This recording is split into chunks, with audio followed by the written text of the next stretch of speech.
মায়া থেকে সাবধান। আমরা বর্ণাশ্রম অনুসরণ করার চেষ্টা করছি, তবে অন্তিমে আমাদের প্রত্যেককে একজন সত্যনিষ্ঠ ও শুদ্ধ ভক্ত হওয়া উচিত। তবে প্রচারের স্বার্থে, সংগঠিত হওয়ার স্বার্থে এবং অন্যান্য বহুবিধ কারণে আমরা বাহ্যিক রূপে বর্ণাশ্রম জীবনধারা অনুসরণ করি। আমাদের লক্ষ্য হল সর্বদাই ভগবদ্ভক্তিমূলক সেবা করা। আমাদের চারদিকে সামাজিক অবকাঠামোটি নিছকই এমন একটি সহায়তা যা আমাদের ভগবদ্ভক্তিমূলক সেবা করার অনুশীলনকে সহজ করে দেয়। সুতরাং কেউ যে কোনো আশ্রমকেই উপযুক্ত বলে মনে করে, এবং তা যদি তাকে সর্বোত্তম স্তরে ভগবদ্ভক্তিমূলক সেবা সম্পাদন করতে সক্ষম করে, তাহলে তাকে সেটি গ্রহণ করা উচিত। এভাবে ভগবদ্ভক্তিমূলক সেবায় নিযুক্ত থাকা অবস্থায় এর অধীনে থেকে দৃঢ়সংকল্প আশ্রয়টি আমাদের সমস্ত ক্রিয়াকলাপের এক এবং অদ্বিতীয় উপাদান হওয়া উচিত। যখনই মায়া আমাদেরকে ভগবদ্ভক্তিমূলক সেবা সম্পাদন করা পুরোপুরি বন্ধ করে দিতে আমাদের মনে কিছু চিন্তা উপপাদনের চেষ্টা করে বা আমাদের সেবার পরিমাণ হ্রাস করতে চেষ্টা করে, তখনই আমাদের মাথার মধ্যে থেকে সমস্ত ধরনের বিপদ সৎকর্তাগুলির ভিতরে প্রবেশ করা উচিত। উদাহরণস্বরূপ, আমরা কাগজে পানামানিয়ান অভ্যুত্থানের উদ্যোগ সম্পর্কে অনুচ্ছেদগুলি দেখতে পাই। সংবাদপত্র আমাদের সতর্কতা দিচ্ছে।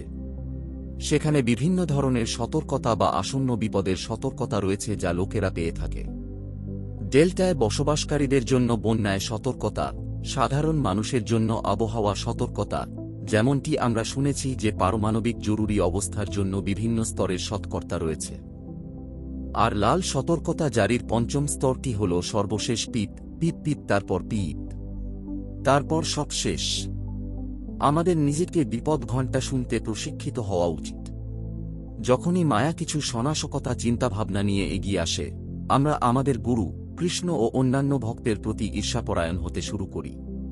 পরবর্তীতে আমরা এই সম্পর্কে ধারণা পেতে শুরু করি যে কিভাবে আমাদের ভগবত ভক্তিমূলক সেবার পরিমাণ হ্রাস করা যায় অথবা একসাথে সমস্ত কিছু বন্ধ করে দেওয়া যায়। আর যখন তা ঘটে, তখন আমাদের মধ্যে সমস্ত ধরনের সতর্কতাগুলি বন্ধ হওয়া উচিত। অন্য কোনো বৈষ্ণব আমাদের সতর্ক করতে পারেন। এটি মায়ার নকশা।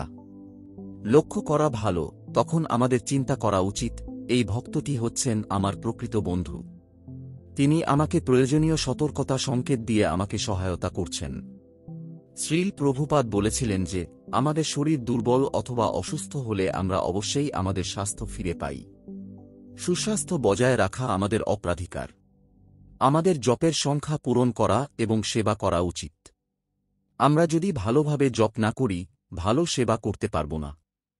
আমরা যদি অসুস্থ হই, জপ করা কঠিন। ভালোভাবে জপ করতে হলে আমাদের সুস্থ থাকা প্রয়োজন। আমরা যদি প্রচুর পরিমাণে ভক্তিমূলক সেবা সম্পাদন করতে চাই, তাহলে আমাদের মনোযোগ সহকারে জপ করা প্রয়োজন।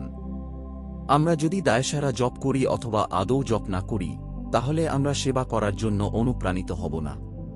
তবুও আমরা যখন অনুপ্রাণিত না হয়ে কিছু সেবা করতে চেষ্টা করি, তখন আমরা অনেক ত্রুটি করে ফেলি। এই প্রকারের অনুপ্রেরণাহীন অবস্থায় মন কখনোই উন্নত কিছু নিদর্শন রাখতে পারে না।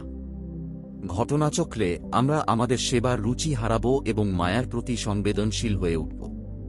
তাই আমরা অবশ্যই খুব সুন্দর করে আমাদের জপ সম্পূর্ণ করব। তাহলে আমরা সুন্দর করে ভগবানের সেবা করতে পারব। শ্রীমৎ জয়পতাকা স্বামী।